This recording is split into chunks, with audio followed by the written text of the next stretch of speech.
What's going on, ladies and gentlemen, and welcome back to our Carolina Panthers Madden 24 franchise rebuild. We're coming off an incredible win in Week 18 to secure the NFC South, a 51-20 victory over the Atlanta Falcons. Before we get started, don't forget to leave a like, subscribe, and comment. Now, without further ado, let's advance to the wild card week and find out who our opponent will be.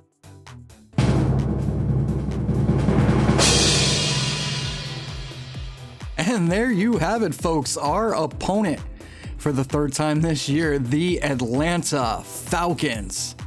And this is how the rest of the playoffs fill out. In the NFC, the number 1 seed New York Giants get the bye. Congrats to them. Green Bay will be taking on Dallas. LA will be taking on Philly. And then in the AFC, the Baltimore Ravens have the number 1 seed. Kansas City will be taking on Pittsburgh. Jacksonville will be taking on Houston. And the Jets will be taking on the Bengals.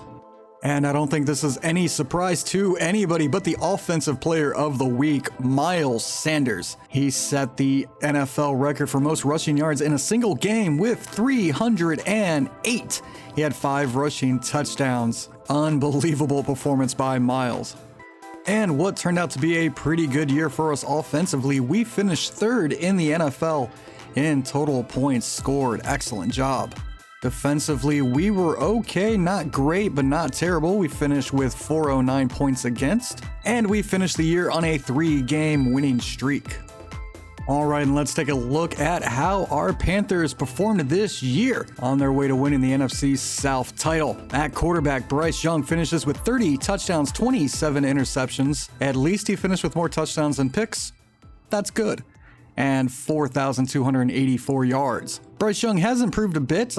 This year, he was sacked the least amount, and he was averaging more yards per attempt. His completion percentage of 58% was also the best so far in his career. Also, while throwing the fewest amount of passes in his career, with 529 attempts this year. Rushing, Miles Sanders finishes with 1,837 yards and 17 touchdowns. Impressively, only 1 fumble. Chuba, backing up Sanders, came out with 3 touchdowns, 220 yards. He was good. Receiving, Hayden Hurst finishes with 80 grabs for 1,139 yards and 3 touchdowns. Hayden did not find the end zone very much this year. This is his lowest total since joining us in 2023 with 3 touchdowns. Last year, of course, he had that monstrous year where he had 1,800 yards and 14 scores.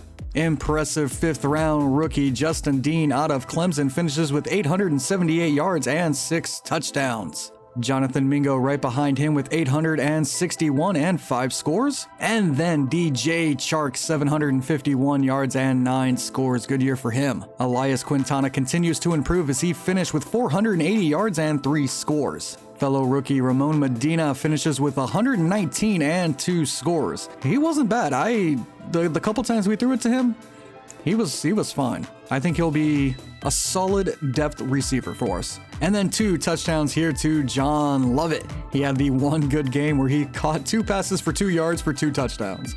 And defensively, we were led in tackles by Nicholas Schultz, who finishes with 103. Right behind him, Jamie Robinson finishes with 100. Tackles for loss, of course, Jamison Craver playing all day in the opponent backfield with 25 tackles for loss. And he also leads us in sacks with 15. Jamie Robinson finishes with 9.5, and so does Brian Burns.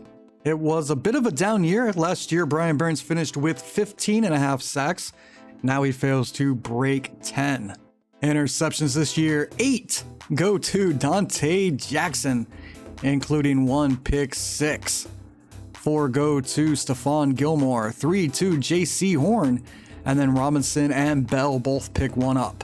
Kicking wasn't bad either. Harrison Butker finishes 26 of 27 with a long of 56. Extra points, 53 for 54. Not bad at all. Johnny Hecker punting the football away. He pinned our opponents 9 times in the 20 and 7 touchbacks. And then KJ Hamler on the return game. He had 1 touchdown return. Not bad at all. And then splitting time here with the punt returns. Jason Anderson finishes pretty well, averaging 8.3 is fine. Angelo Flowers had that job at the beginning of the year, wasn't producing, so we moved Anderson in there. And I think it worked out all right. Okay, and let's take a look at the league leaders. Dak Prescott leads everybody in passing yards with 4,575. Just behind him, Patrick Mahomes and Joe Burrow both pass 4,500 yards this year. Touchdowns, Patrick Mahomes leads everyone with 44. The next closest, Joe Burrow with 37. Interceptions, of course, Bryce Young leads the league this year with 27. And nobody was sacked more times than Jameis Winston, who finishes with 47 sacks on the year. Rushing, I don't think this is a surprise to anybody. Bijan Robinson leading the league. He finishes with 19, 09, and 14 scores. Unbelievable year from him. And we get to see it again come playoff time. Right behind him, Miles Sanders finishes with 18, 37, and 7 scores, good for second in the league. Most touchdowns go to Saquon Barkley and Kenneth Walker. They both finish with 18. Receptions, only 3 people had 100 receptions this year. T. Higgins, who led everybody with 113. Chris Olave and Justin Jefferson both finished with 102. Yard leader Chris Olave finishes with 1417. Very good. T. Higgins right there with 1374. Receiving touchdowns, Michael Thomas leads the league with 15. Travis Kelce, Brandon Ayuk, and Keenan Allen all have 13. The best middle linebacker in the NFL, Fred Warner, finishes in the lead for tackles with 154. Former Panther Shaq Thompson finishes with 132 with his new team in Los Angeles. Tackles for loss is broken. It's not TJ Watt. We know that Jamison Craver had 25, so please fix this, Madden. As we see here, leading the NFC, Craver with 25. Leading the NFC in sacks, Aaron Donald finishes with 18. Just behind him, Jamison Craver of our Panthers with 15. Frankie Louvu finishes with 14 and a half. Good year for these men. And then on the AFC side, Myles Garrett leads everybody with 23. Greg Rosales finishes with 14. TJ Watt finishes with 12 and a half. Interceptions, Dante Jackson leads everyone as he finishes with 8. A handful of people have 6. Javius Ward, Mike Hughes, Casey Boatwright, and Olukun finishes with 6. On the AFC side, Denzel Ward finishes with 6. Tre'Davious White finishes with 5. And this is how the annual awards are shaping up. Patrick Mahomes in line to win MVP. Coach of the Year looks to be Doug Peterson from the Jaguars. On the AFC side, Offensive Player of the Year looks like it could be going to Lamar Jackson. Defensive Player of the Year, Myles Garrett. Offensive Rookie of the Year, Eric Elliott from the Jets. Juwan Newman of the Chargers looking to win Defensive Rookie of the Year. Best quarterback could be Patrick Mahomes. Best running back in the AFC, Josh Jacobs. Keenan Allen looks to win the best receiver in the AFC. Best O-lineman, John Runyon. Myles Garrett looking for best offensive lineman. Best linebacker going to TJ Watt, most likely. Denzel Ward in line for best defensive back. And best kicker, Brent Mayer from the Chargers. Now on to the NFC. Miles Sanders looking for Offensive Player of the Year. Aaron Donald looking for Defensive Player of the Year with Craver right there behind him. Offensive Rookie of the Year, Nick Fletcher. Unfortunately, doesn't look like Justin Dean's going to win this one. Defensive Rookie of the Year, Joel Lumen from Seattle. Best quarterback, Brock Purdy. Best running back, Miles Sanders. Best wide receiver, Brandon Ayuk. Zach Martin looks to get best O-lineman. Aaron Donald, best defensive lineman. Frankie Louvu, best linebacker. Best defensive back, Dante Jackson. Best kicker, Ryan Patterson. And records falling this year, of course, in the last week of the season. Miles Sanders rushing for 308 and also scoring 5 touchdowns. Outside of that, no other records were set this year. As for a season, Patrick Mahomes' 44 touchdowns puts him in the leader book for most touchdowns in a single season, tying Dan Marino. And Bijan Robinson's 1909 is good enough to get him into the leader book for rushing yards in a year. And indeed, Myles Garrett's 23 defensive sacks this year is good for a brand new sack record for the season. Good job, Myles. And here's a look at how we did this year. We started the year off pretty good as we won our first 2 games. Both wins were by a single score.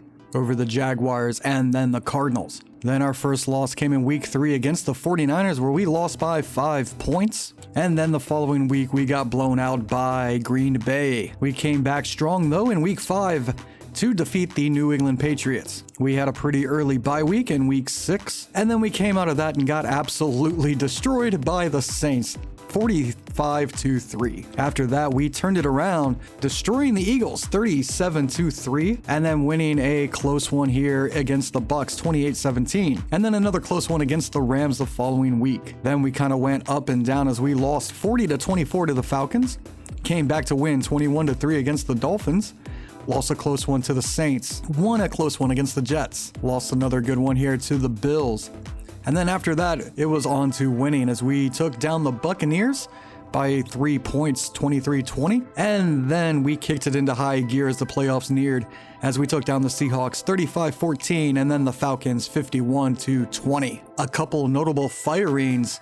The Lions have fired head coach Dan Campbell, so it doesn't look like it's worked out in this franchise for the Lions and Campbell. The Patriots fire Peter Gaffney. The Browns have fired their head coach Clyde Holland.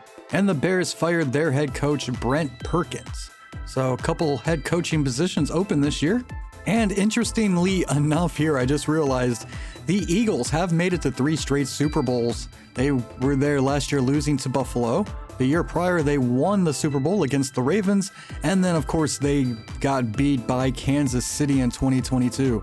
Will they be able to make it to their 4th straight Super Bowl? And last year's Super Bowl champion Buffalo Bills aren't even in the playoffs this year. The Eagles have the 5th seed in the NFC. All right, and that's going to do it for us here in the recap.